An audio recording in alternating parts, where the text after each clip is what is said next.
is this billionaire, Bill Ackman? Inquiring minds want to know. So let's just find out a little bit about him. And this video came from a YouTuber who does financial videos. He actually does documentaries in reference to the power players in finance. And so we're going to take his video and just sort of do some clippings of it to give you some ideas on who Bill Ackman is and what he's been on Wall Street, and a little bit of history on him there. Tag Herbalife by selling short of $1 billion of the company's stocks, betting on its ultimate demise. All pyramid schemes will ultimately collapse. The only people who make money are those few who are at the top of the pyramid. See, there's Herbalife stock down 14.6%. This is not the first time Ackman attacked a company in a public way. He represents the activist investors, ones with ruthless ambition to battle corporate America and to make billions. From an early age, Ackman shows a strong entrepreneurial streak, running a cart waxing business to make his own money. Ackman was always a confident and ambitious young man. Some even consider him to be arrogant. It has to do with the fact that he was born in a very wealthy family. Beginning in the early 1920s, Ackman's grandfather built a thriving real estate business. By the time Ackman was born, his father, Larry Ackman, has taken the family's business to a higher level, making millions of dollars a year. After graduation, Ackman spent 2 years working for his dad. But deep down, he wants to create his own business empire, one that will trump his father's. The problem is, he doesn't know what business to start until he meets the most prominent investor in America. Warren Buffett is the most celebrated investor in the world.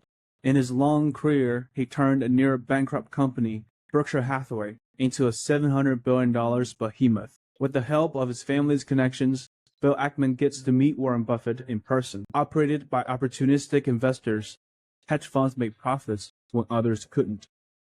Inspired by Warren Buffett, Bill Ackman is ready to build his own Berkshire Hathaway. Using his $40,000 savings, he starts looking for his first big idea.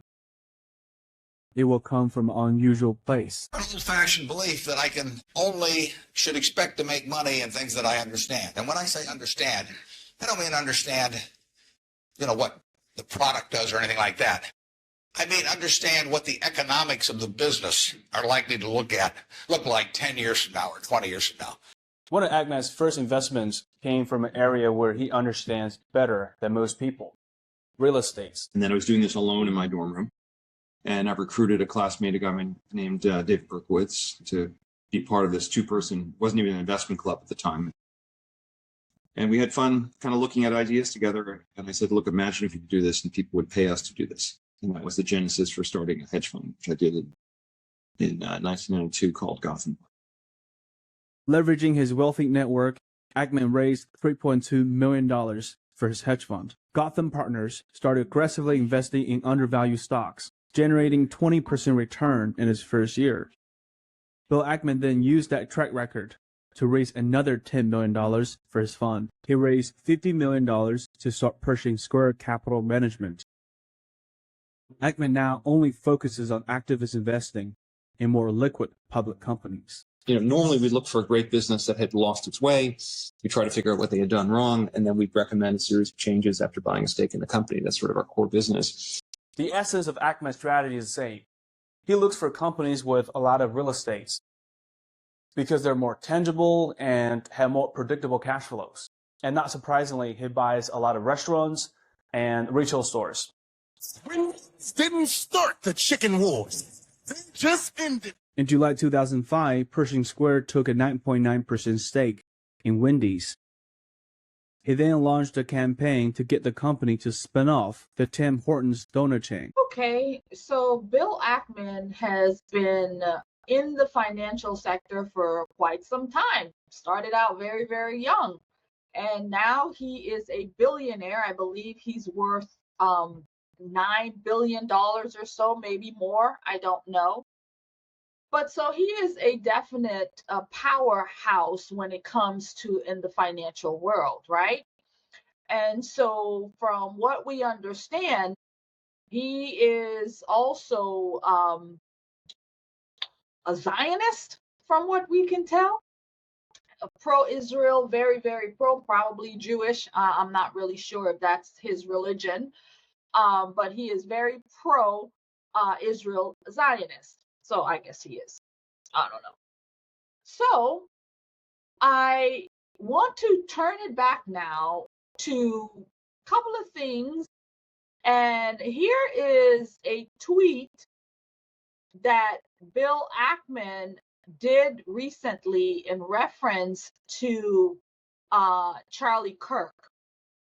And I'm going to put it on the stage. Let's see. It says, a number of people have reached out and or post expressing concern that Tyler Robinson's father may collect a $1.2 million reward for turning in his son, which inspires a few thoughts.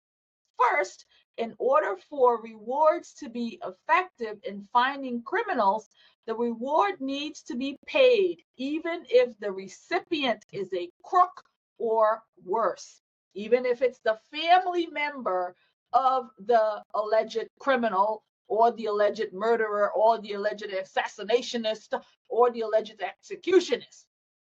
It don't matter who it is, they're entitled. Let's just move on.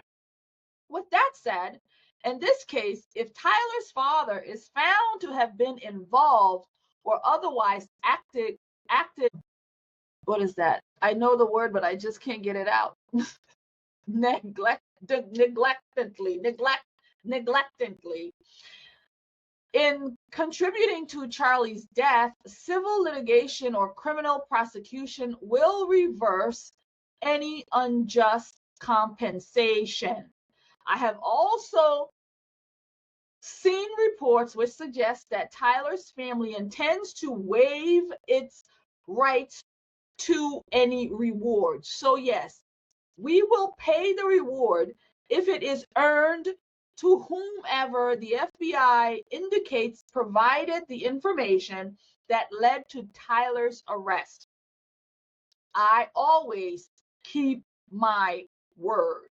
So that is Bill Ackman, the billionaire Zionist, the same one who had hosted an intervention with Charlie Kirk in reference to Charlie Kirk tuning down, I suppose, his unsupport or newly unsupport of Israel. And also, what I understand is that Bill Ackman did not want Charlie Kirk to platform people who speak ill of Israel. So people like Tucker Carlson would be those kinds of people. Now, a few months ago, Tucker was at Turning Point USA. They had a conference of some sort, and Tucker Carlson was there, and he brought up Bill Ackman and how did he get his billions and how did all of these transpire? So Tucker had questions in reference to Bill Ackman. And so I don't know if these questions have been answered because Bill Ackman again was pressuring or allegedly pressuring Charlie at this intervention, along with all the other influencers, including Seth Dillon, that Charlie should, maybe turn the other way. And as Candace alluded in her message there, that plenty of money was offered to Charlie Kirk, but he refused to take. Now, it's a lot, right? It's a lot. So we are going to first we're going to go into Bibi Netanyahu's tweet. Now, I'm not sure exactly when he dropped this tweet, but I do have a video showing just about it could have been the same day or just a few hours, maybe the next day, that he went on Fox to talk about Charlie Kirk and a letter that Charlie Kirk wrote to him and so on. But let's first check out this tweet from Bibi Netanyahu. And he says, Charlie Kirk was murdered for speaking truth and defending freedom. A lion-hearted friend of Israel. He fought the lies and stood tall for Judeo-Christian civilization. Civilization? Yeah, civilization. I spoke to him only 2 weeks ago and invited him to Israel. Sadly, that visit will not take place. We lost an incredible human being.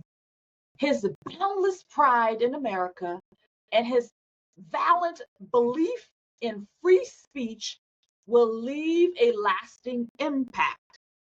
Rest in peace, Charlie Kirk. That is the words of Benjamin Bibi Netanyahu, Prime Minister of Israel. Once again, Charlie Kirk was pushing back on his support for Israel. All right, we're going to remove that off the stage, and we are going to continue with Bibi Netanyahu. We're going to continue with Bibi Netanyahu and Charlie Kirk. And we're going to go into the Fox interview that he did.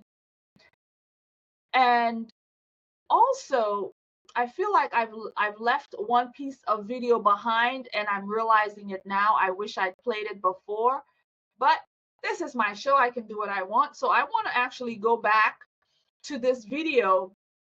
This is where one of the reporters was talking about this intervention that took place with Charlie, and how Bibi Netanyahu got involved in all of this. So here is that news reporter talking just about that intervention and what Charlie was facing in those moments. September 12th report, which provided background about the pressure, the mounting pressure that Charlie Kirk was under from pro-Israel forces, from Netanyahu's cutouts in the United States. I gathered more details. The piece, it hit like a sledgehammer. It really caused a lot of, I think it spoke for a lot of people, particularly within the conservative movement, which is changing among the youth on the question of Israel. And more people started coming out, and more people started talking, and people were talking to me. And these were people who had knowledge of a tumultuous, stormy meeting held in the Hamptons during the first week of August, convened, according to multiple sources, with knowledge of this meeting, intimate knowledge of this meeting, by the billionaire ultra-Zionist financier Bill Ackman, who is close to Netanyahu and his kind of network in the United States. Charlie Kirk was summoned along with an array of young, sort of vapid, very avaricious conservative influencers who seemed to be sort of in Israel's back pocket to set a very pro-Israel tone for this meeting. And Charlie Kirk was, according to one source, hammered by Ackman and others for allowing Israel critics, very prominent conservative voices like Megyn Kelly, Tucker Carlson, or the anti-Zionist Jewish comedian Dave Smith, to appear at his events. And actually, Charlie Kirk was planning to host many of these same figures again in December, and he had just added to his TPUSA major, I think it's called America Fest in December, the premier critic of Israel in Congress. I didn't say Republican critic, I just said premier critic, because that's what she is now, Marjorie Taylor Greene, which really reflected his shifting views. And Ackman, according to multiple sources, had this meeting to basically bully Charlie Kirk into submission. Charlie Kirk walked away, according to one person, feeling like there was an attempt to blackmail him. He refused any offers of funding and also refused the offer to travel to Israel and meet with Netanyahu, which Netanyahu disclosed in the immediate wake of Netanyahu's death. He talked about this letter, but he didn't say whether Charlie Kirk refused or accepted. I've learned since that he refused. Okay, so what he just it's happening. Remove. So what he has essentially said, this reporter, is what we've been talking about, what Candace Owens said, and everything that we've been piecing together in reference to this intervention. And so now he mentioned Charlie was not, he was summoned to this thing. He was not really comfortable in this space. And again, friends of his were there to try to coerce him into doing whatever it is, to bow, whatever it is that they needed him to do. And so friends were there to influence him.